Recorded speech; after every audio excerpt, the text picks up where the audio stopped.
Okay. Isang simpleng tanong na hahaluan natin or sasagutin natin ang konsepto ng science. Napanood po ako ng video na pinapakita yung sugar content ng isang soft drinks. So pinapakita po doon, ina-educate po tayo na huwag tayo masyadong kumain or uminom rather ng soft drinks kasi yun ay punong-puno or sobrang dami ng sugar content. At yung sugar doon, nung pinabulakan niya yung soft drinks, hindi naging kulay sugar, naging kulay black. So, ang tanong, bakit nga po ba yung sugar, kahit yung white sugar, kapag pinabulakan, pinakuluan, ay nagiging itim? At bakit nga po siya ay mapait pag medyo nasobrahan sa luto?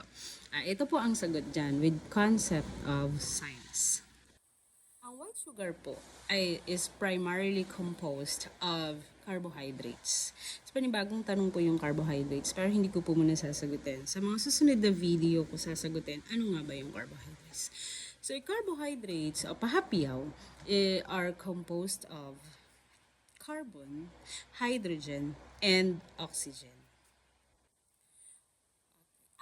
When heated, some of the substances dun sa carbon, hydrogen, oxygen, dun sa carbohydrates din yun, pag pinakuluan mo, ilan sa mga substances dun ay nagta-turn into water vapor. Alin po dun yung substances na yun? Sabi ko kanina, carbon, hydrogen, and oxygen.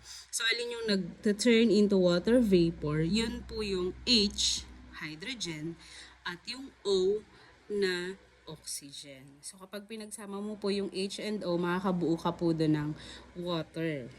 Okay? At kapag ang water po ay pinakuluan, automatic yun nag-vaporize.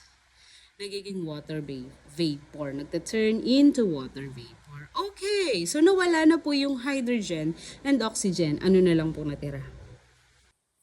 Tama po kayo. Carbon na lang po ang matitira.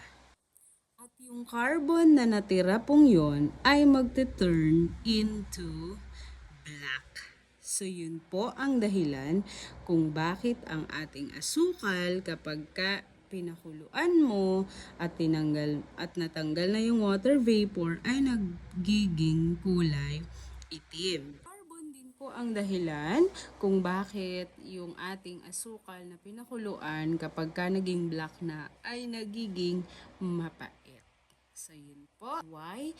Thus, a white sugar turn into black and become bitter after heating. Thank you po. Maraming salamat. Follow niyo po ako.